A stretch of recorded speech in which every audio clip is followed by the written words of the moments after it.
Hey YouTubers, how's it going? Well, as you can see, just moved into my beautiful new house over here in Fairfield, Alabama. You can check out my room here. Nice spacious room. Have a lot of space. I will say it's a lot of space, but that's not why I'm making this video. Over the weekend. Well, just recently I watched two movies, Oblivion and The Internship. And mind you, I will do a review of both films in this video. Fair warning though, it will contain spoilers if you have not seen Oblivion or Internship, which I will spoil a little bit, but Oblivion I'm going to spoil all the way through. So if you haven't seen Oblivion and you don't want to be spoiled to any important plot points or any of the twists that happen in the film, turn this off now. Otherwise, here you guys go. So starting with Oblivion, which is directed by, I'm going to read off my Kindle here, Joseph Kosinski, I believe I'm spelling that right. And the film is about this. It takes place years after World War III, basically, and these extraterrestrial life forms come down to invade Earth and obliterate, every sentient human being on the planet, except for Tom Cruise's character, Jack Harper, he is he, along with his engaged girlfriend, Victoria, played by Andrea Riseborough. And they are the quote-unquote sole remaining survivors on the planet. And what they do is their job is to harvest the last remaining resources on Earth. And Jack, Tom Cruise's character, ends up having these visions in his head, and he quite can't really piece it together because they're visions from his past, visions from before the incident, and he keeps having visions of this girl, and that is this woman played by Olga Kurylenko. Her name is Julia, and he ends up finding her in a crash site, which, unbeknownst to him, she's the sole remaining survivor of that crash, and his sole opportunity is to protect her, and obviously along the way he meets up with Morgan Freeman's character Beach, who turns out that he is actually a leader of this band of lone people, just feeding their way and trying to survive. So, and in doing so, Jack's character, you should really get to see him develop through this film. Now, the film is 2 hours and 4 minutes long. It felt more like 2.5 hours in watching it. I mean, and this is a visually striking film. It's one of the most amazing achievements this year thus far, in terms of the sci-fi action genre. Now, this film doesn't have a ton of action in it. Now, when I say that, you might say, "Oh, well, it's just going to be long, drawn out, and boring." Well, no, because what this story has is heart, the human elements, and with little bits of action thrown in there. But really, it's a visually striking film, and take Tom Cruise's character for example, Jack. I really got to get into his head and really got to see who Jack was as a person, and that's what I really that's what I really enjoyed about this film, is seeing the different sides of people and getting into their heads, and I really love the chemistry and the relationship between him and Victoria, Andrea Riseborough's character, at the beginning of the film. And you get to see how they, how their love kind of blossoms, and as they're together in this, trying to, harvest all of Earth's, decaying resources. And you look at Earth, and it's a desert wasteland. It's just a wasteland. It's a huge, it's blocked up by a radioactive zone that if you go out into the radioactive zone, you die. And just the way the film began was so. There's a lot of those quiet moments of this film, and I really enjoyed that, especially the score. Very much like Tron Legacy. The score is very much like Tron Legacy. Hell, I wouldn't be surprised if the composer for Tron Legacy composed this film, because it's very similar in tone and in feel and in beats. The beats are very similar. So I really love the score. It really captures the essence of everything that's going around. And when we finally meet up with Olga Kurylenko's character, Julia, she's strapped away in this pod, and Jack's character, Tom Cruise's character, Jack, he is in charge of these Sentinel Watchers, which are basically these sphere like machines that go around and look for any intelligent life, and pretty much what we find out is that they're actually there to harvest and kill humans, which I found very just shocking. Like, what? When all of a sudden, spoiler alert, the machines start shooting at the pods with the humans in them, and I was like, oh my god! And I was on the edge of my seat the entire time watching it, and if you can tell, that's actually the main. I actually have it right now outside the main menu of the film, just to see. But yeah, when I saw that part, I was like, oh my god! It was just like, what a weird turn. And this film has a lot of similar, story beats and themes. Terminator, 2001: A Space Odyssey. Even a bit of Avatar, I Am Legend, definitely a bit of a Book of Eli, lone survivor feel.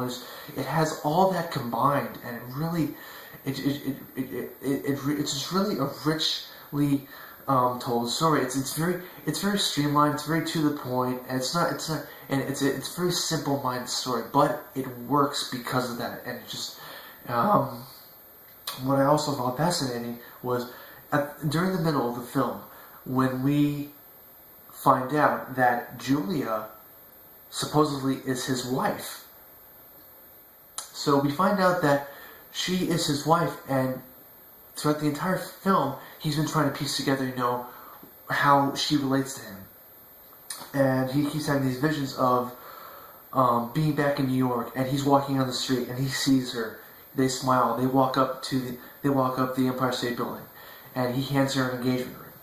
And then they share an emotional embrace.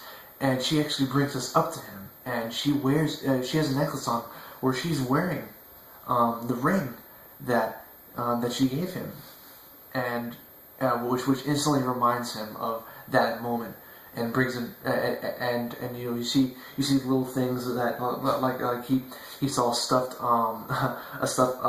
gorilla that was laying on the ground, and it actually shows this in that vision. It shows this kid with the same stuff gorilla. So it's like just you get to see how it pinpoints everything, and I thought it was done really well, really tongue in cheek.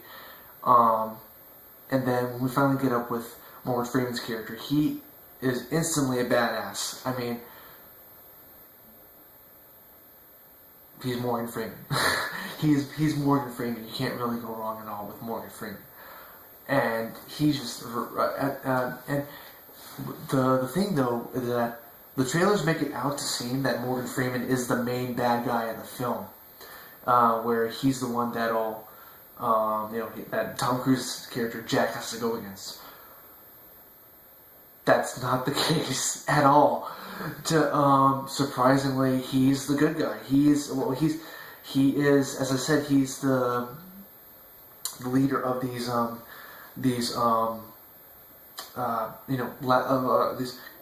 groups, the groups of these last human survivors.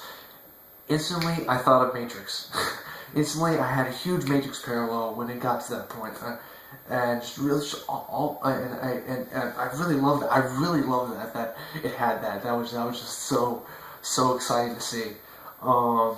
Just see all these because it had the camera panned around. You saw all the humans there, and then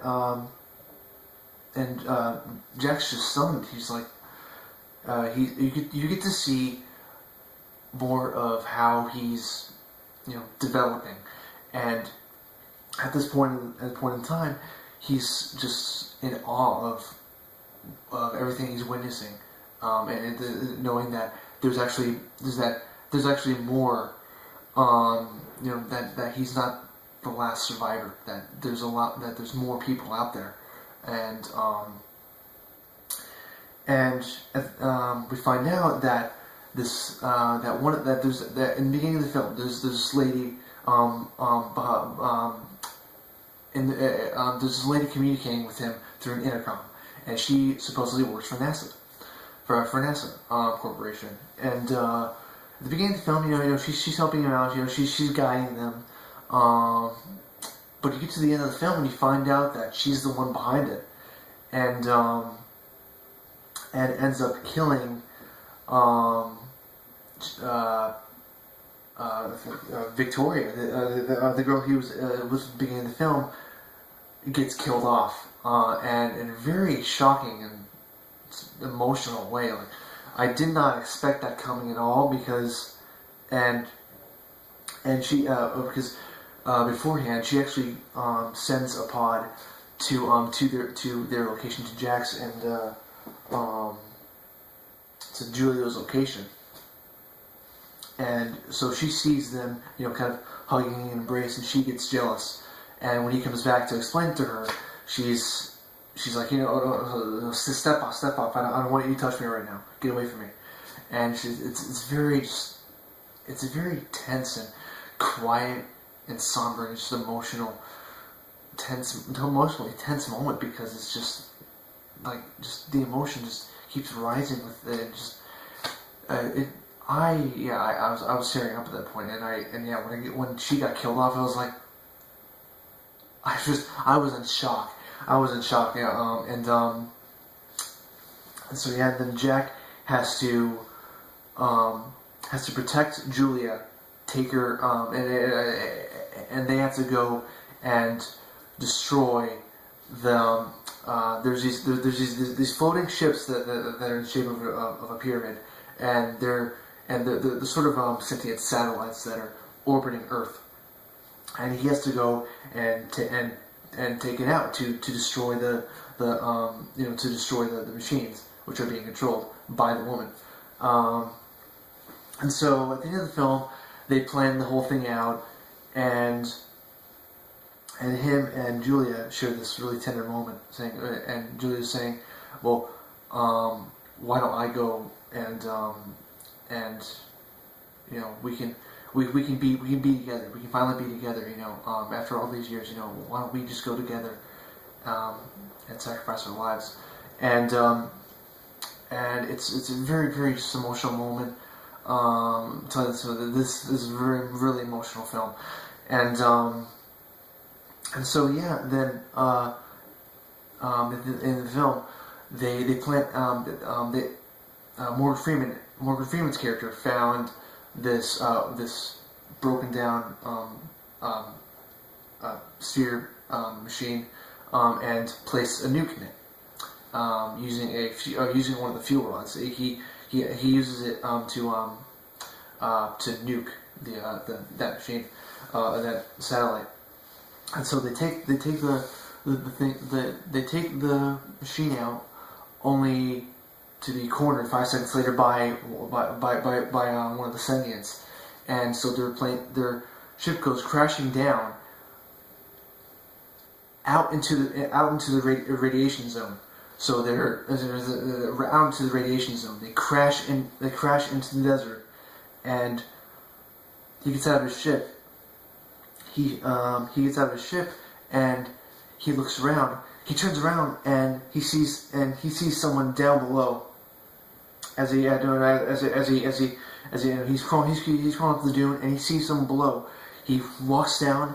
He points his gun, and this was like it caught me off guard, because it was like, what? And we see that it's actually Tom Cruise's character. Way before this happened, it's but he's actually staring at himself. So it's like I would say it's like a time traveling version of his character, and they're both staring at each other, and the time everyone's like, put your gun down, and he's freaking out, and Jack's like, I'll put my gun down, and he sees the cyborg there, and then he tries to get to it, and he has to just kind of they get into a fight. so he ends up fighting himself. Pretty interesting parallel, and then we find out that Julia, next time she sees that she's bleeding, and she falls to the ground. And then he takes the fuel rod out of that one machine, and so and then now at this point she's dying. She's dying in his arms, and so he goes into one of the ships and finds this floating lab, which this floating lab in the middle of the air that was similar to the lab that he was at in the beginning of the film, and he finds out that Victoria that he finds Victoria there, alive and well, and he's shocked by this because he just witnessed her die in front of his eyes, and he goes back down, gets Julia, and then they go to back to where Morgan Freeman's character lies, into their underground cells, and there's this huge underground cave, and so they place the fuel rod in that machine, and he takes the machine up into space where that satellite is, and he's listening to a recording of the last moments that him and Victoria had together before the incident happened, and it visually shows it. It visually shows what happens, and then it shows him getting to the ship, and he gets out. He takes the cryo chamber where Julia was, opens it up, and come to find out that Morgan Freeman Morgan Freeman's character Beach was placed in there to distract, because they wanted Julia to since she was the last sole surviving sole survivor of that crash, and they needed her for extraction. And so, cleverly done, Morgan Freeman's character went up with him instead, and you see Julia get sent to his Jack's like he has this home in the middle of the forest, and so he he sends her there, and she's looking up in the sky, and then Jack presses a button and blows the whole nuclear reactor up, and which destroys it. And you kept thinking, wait, is he dead? Is he dead? Is that it? And the next shot, it shows Julia with her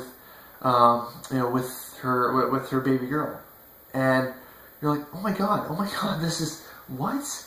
And then you see the girl waving at this young little boy, who then we find out that all the remaining survivors come in,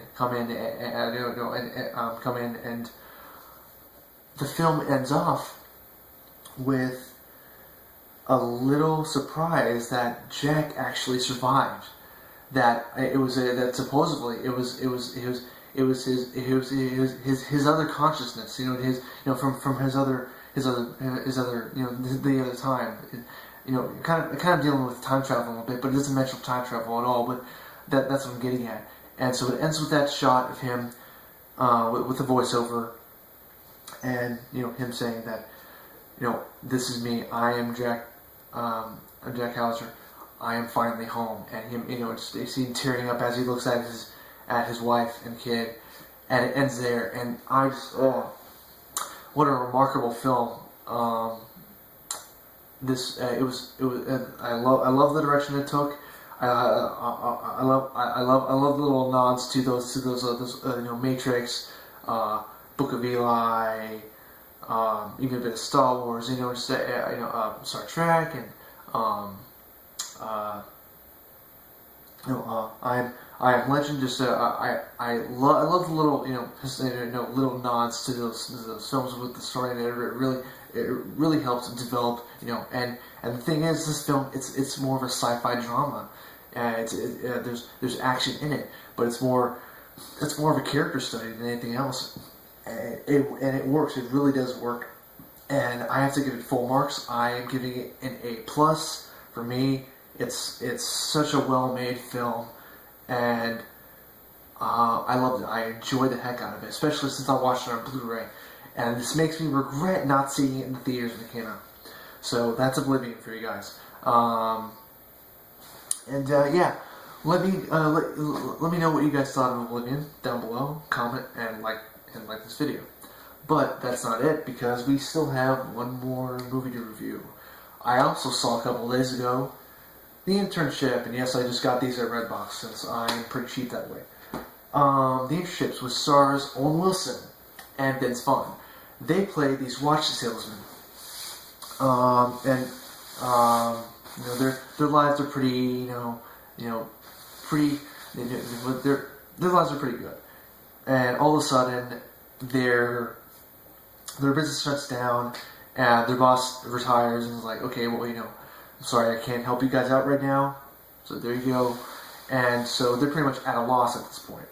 And they have to decide, what to do with their lives. And so Vince Vaughn comes with the idea of applying to an internship for Google, for Google corporations, and Owen Wilson's character is hesitant at first, but they end up both getting into the program, and thus hilarity ensues. I was surprised by how funny this film was, specifically since and let me start off by talking about how just hilarious Owen Wilson and Vince Vaughn are. Not since Wedding Crashers have I laughed this hard with them. This was a thoroughly entertaining comedy. Oh my gosh, this was hilarious. I could not stop laughing. They poked fun at so many things, but in a good way. They did a bit of Batman. They did a bit of Star Wars. They even did Harry Potter. They actually mimic Quidditch. They actually mimic Quidditch. It was so hilarious. Oh my gosh. it's like The Social Network if it didn't take itself too seriously, and if it was a little bit like School of Rock. That and Social Network combined is The Internship. School of Rock and Social Network. This is The Internship. It's such a well written film. It's hilarious. There's a lot of really neat gags, but it also has a lot of heart, which is what I was really surprised about. This is the most surprising part of the film, was to know that it actually has a movement to it. That's what I really enjoyed. Rose Byron. Oh yeah, she plays this executive that works for Google, who Owen Wilson's character falls for, and I really love their relationship. It was really cute to see them interact, and yeah, Vince Vaughn and Owen Wilson have such great chemistry that you can literally just say that they're brothers, because they play off each other so well, and they keep kind of trying to one up each other in terms of the jokes, and it's just I just could not stop laughing at how funny there's this big kid who Owen Wilson and Vince Vaughn befriend, and find out that he's actually this corporate executive for this other company. I decided to laugh. Oh, it was so funny. With this film, what I found funny with the story was that it's like School of Rock, and they have to kind of teach these other interns, kind of the ways of selling a good product, because they were watch salesmen, so they know how to sell a product good. The thing is though, when they started out and they were doing interviews online, they're like cursing, they're like trying to trying to act professional, even though they wrote down something I'm selling this, or I'm doing this, and it was complete bullshit. just trying to get that point across, and so yeah, when they get there, everyone, from the executives to the interns, everyone was, looking at these guys and saying, "These are professionals, really?" I mean, they're blabbering on about, they're just saying nonsense. They're not helping us at all. They're like, "We're trying to get work done, and all they're doing is complaining and yelling, all this gibberish. Like, what does this mean? They're so old." It is. I had to laugh. It was really funny. Enjoyed the heck out of it.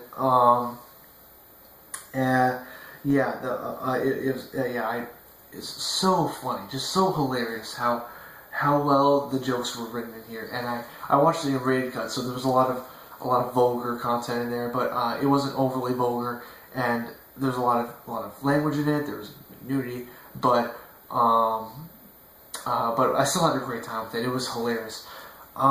I will say though, the beginning was a little slow with some of the humor, but it did start to pick up, like right when they got to Google, right when it got to the Harry Potter bit, that's where I started to get into it. I was like, okay, I just had a ball with it. But beyond that, yeah, I love this film as well. It's one of my favorite comedies. One of my favorite comedies this year. I've only seen 2 comedies, this and Grown Ups 2. Between this and Grown Ups 2, I choose The Internship. Grown Ups 2, didn't like it as much as the first. Thought it was okay. Didn't like it as much as the first. But, yeah, that's for another review. But, yeah, guys, I give The Internship an A-. I thought it was great. I had a good time with it. I laughed really hard, and I surprisingly had a lot of heart. So, yeah. Leave me comments below what you thought of this video, and I'll make sure to get more reviews up soon. And yes, guys, and fingers crossed, the Wolverine Blu-ray extended, unreleased, extended director's cut comes out this coming Tuesday.